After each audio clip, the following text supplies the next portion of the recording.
I love drag so much. I started watching RuPaul's Drag Race when I was in like 5th grade, and I didn't even know what it was or what drag was or anything, but I was just like, oh my gosh, these people are so like flamboyant and extra and shiny, and I love it and I want to be them.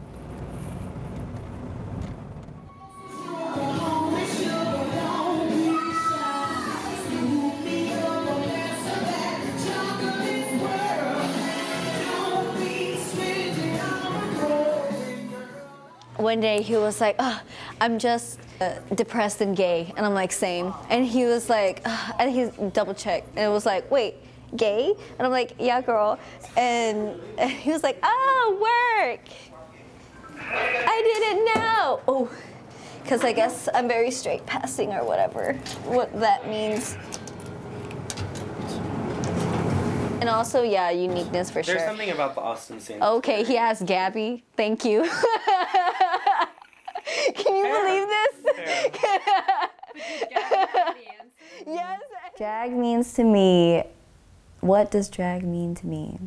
I think drag is a community of people who want to love and support each other through some type of art form. Another part of you that you've always been, but maybe haven't had the courage or space and safety to do it in your everyday life.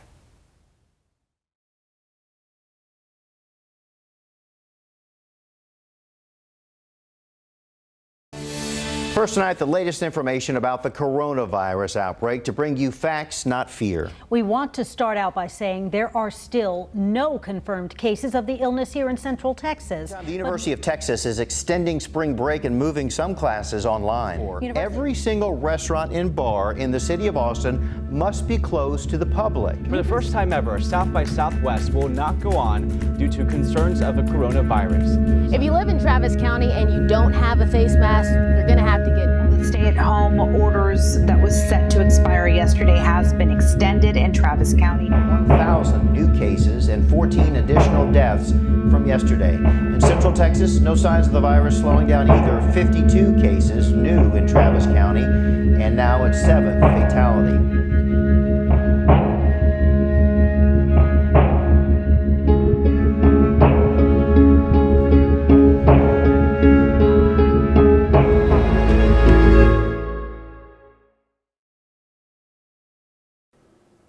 My name is Brendan Wyne.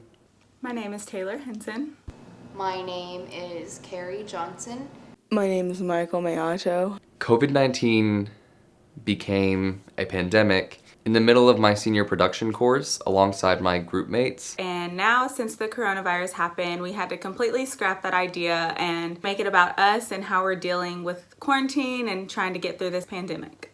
The reason why I'm introducing myself is because we want to showcase how different everything panned out. If everything had gone the way that it was supposed to, our documentary would have been about community and giving back and caring for the people that care for you. This documentary could have been an amazing group of stories of people understanding themselves and understanding the community that they're in. But because of COVID, that story isn't happening. The story that we are telling is about community in a way, it's just not the same community that we were focusing on.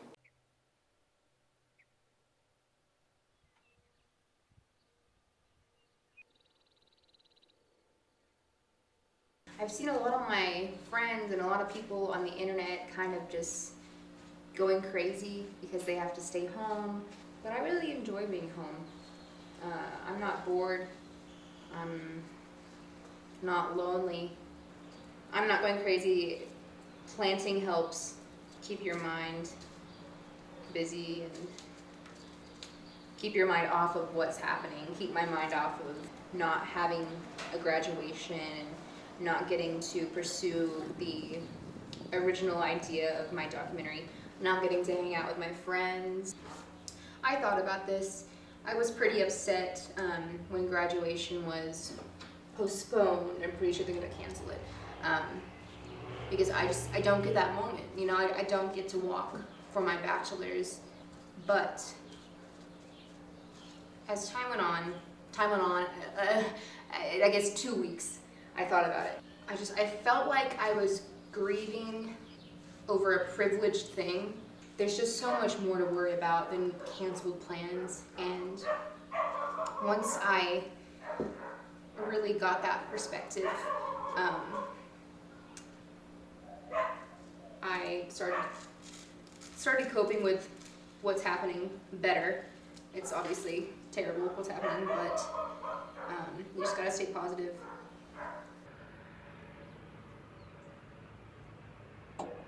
Having to restructure our doc, having to finish my senior year of college online, having to kind of navigate my way through this whole pandemic hasn't been too overwhelming for me. Luckily, I'm able to be here quarantined with my family, so I've been able to keep my spirits up and not get too overwhelmed with everything that's going on. I'm struggling with what to say around here because I'm horrible. I'm the worst interviewee ever, and then having to do it myself, I'm so uncomfortable. It adds layers to it. I think you at least, did you talk about how you were uncomfortable interviewing yourself? No, because that makes me more uncomfortable. Then you should do it. You should just say like, what you're saying to us right now. I look like, y'all, Say it to took yourself. me forever to get something that looked like I wasn't a robot. Mm-hmm.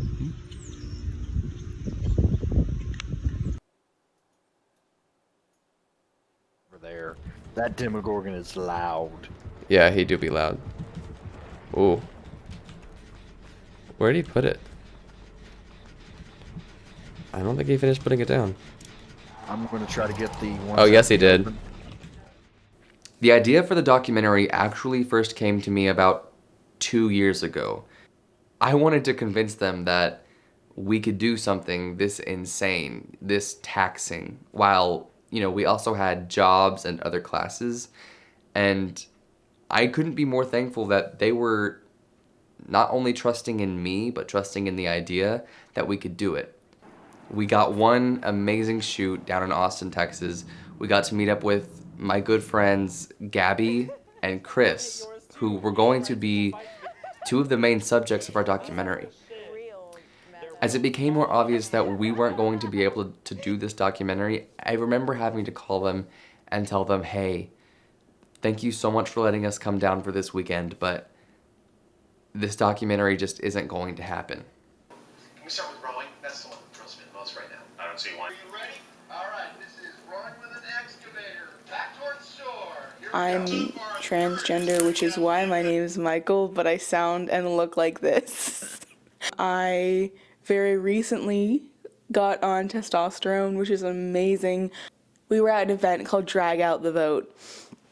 Amazing event. It was made by the community for the community to tell and encourage those around them to vote. It felt like the entire event was just such a pure and clear example of everything we wanted to capture.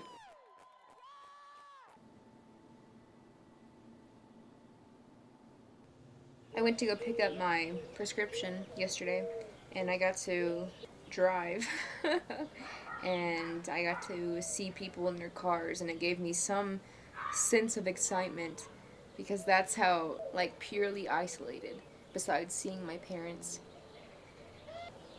I mean, I am in the best location to self-quarantine. You know, I'm in my parents' house. We cook a lot, we plant our herbs. We try to keep our minds occupied, and I'm still feeling low.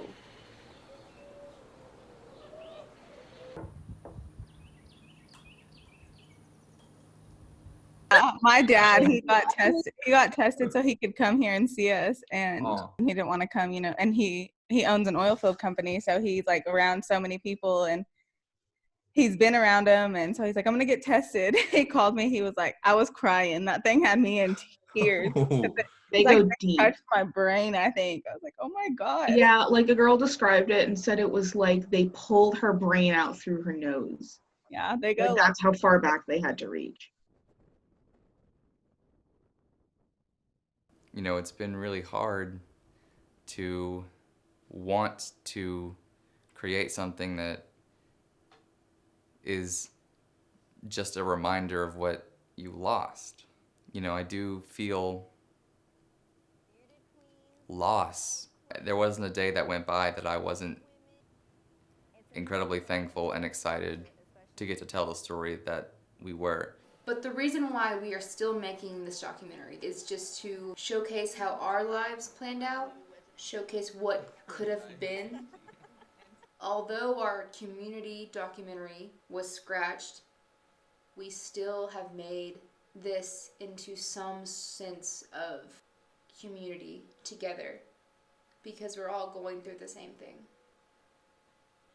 I just can't believe it ends like this, alone. I can't believe it ends like this. We've all been quarantining for 8-10 weeks now, so we felt it was by all means safe to do this. I think there was no way anyone could see a global pandemic coming into play. What did you take away from it? I haven't seen my mom in 6 months, which is very rare for us. But it was important to me, and I kind of realized, like, oh, I do love my family, do love spending time with them. I kind of take all the other times that we hang out for granted. So it was kind of nice to me to, realize that, as well as realizing, oh, I took school for granted too. I'd give anything to go to class one more time and be like, oh, this is my last day of class. I'm going to leave class with all my friends for the last time and stuff like that. Just, I guess, things that I've taken for granted before all this happened. And I'm just a positive person in general, but I tried to make the best out of it in a sense that I'm kind of planning my life around it. After graduation, I've decided to move home and hopefully get my master's at home online. That would not have been an option for me 4 years ago. That would have been pity 4 years ago. That's something that I would not even think about doing. But now, I think that's how the world is going to be of university, of school. I think everything is going to be online, and I think I'm just kind of taking this opportunity just to be at home and to get more education like I've wanted to get. I'm just accepting of it now. It is what it is. Mm-hmm. And people lost a lot worse than we did. Yeah. And they'll continue to. It made me feel like a selfish person to say, I'm so sad about what could have happened. I don't think it's selfish to say, I'm sad that I missed out on this opportunity to do something that I'll never get to do again. Yeah. But at the same time, you have to have that perspective of this entire situation is larger than this thing that I wanted to do. In the same way that like different things can be celebrated, different things can also be mourned. And I don't think that it's taking away from another thing to have the same feeling about a different thing. Yeah. More it's not important. a competition. Yeah, it's not a competition. You feel sad about something, let that be a thing, I'm gonna miss you guys a lot. Yeah. I'm gonna miss y'all too. We were just so stoked about it too. We knew that this was about to be really good, and we were about to like have so much fun doing this, and it was about to be so much work, but we all wanted to do it, and we were just put in a really well-rounded group, you guys. Yeah. And I'm gonna really miss you. I think we can be done. I think we're done. Group hug. Group hug. Wait, don't turn it off. Get in here, Michael. Oh my god.